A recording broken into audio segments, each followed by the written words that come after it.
Hello, I'm Darren Cunningham, Lead Executive UK and General Manager of the Humber Refinery for Phillips 66, you may know as more as Jet Petrol. And I was asked this month on behalf of the Greater Lincolnshire LEC board, which I'm a member of also, to produce a short blog talking about decarbonisation.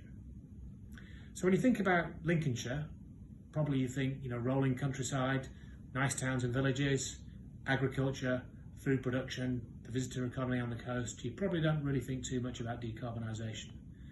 But if you look northwards to the areas covered by North East Lincolnshire and North Lincolnshire bordering the River Humber, it's part of the largest industrial cluster in the UK, the Humber cluster it's called.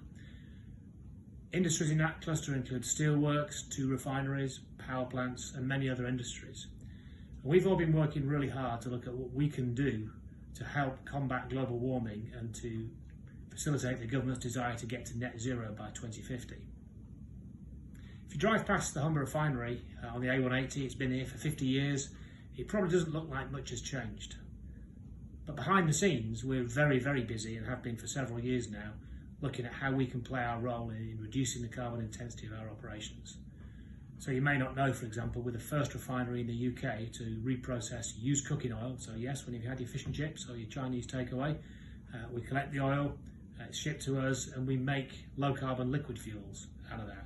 We've invested quite significantly recently to increase that capacity, and that's one way in which we're reducing the energy intensity of our products. We're also Europe's only manufacturer of synthetic graphite, which is a key component in making lithium-ion batteries. Currently all gets exported, but obviously the UK and Europe are also looking to develop those industries. One of the most exciting things that's going on really is the collaboration between the various companies with operations located here in Lincolnshire and around. We're working together to try and figure out how we can reduce the carbon intensity while still providing the products that we all need. Because we're all going to continue to use plastics, fuels and other products for many, many years to come, but we all recognise the need to manufacture them in a less carbon intensive way. So many of those collaborations are going to turn into some very big potential investments. We're very actively engaged with the government. The government recognises the need to support these investments.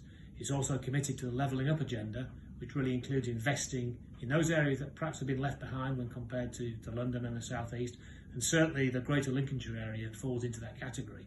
So some of these really big projects have really exciting potential to bring jobs, opportunities for all of us, to an area that really badly needs them. So please read the blog. If you've got any questions, I'm sure there'll be contacts how you can get hold of me and we'll be happy to answer them. But read on, and I hope you'll find it interesting. Thank you very much.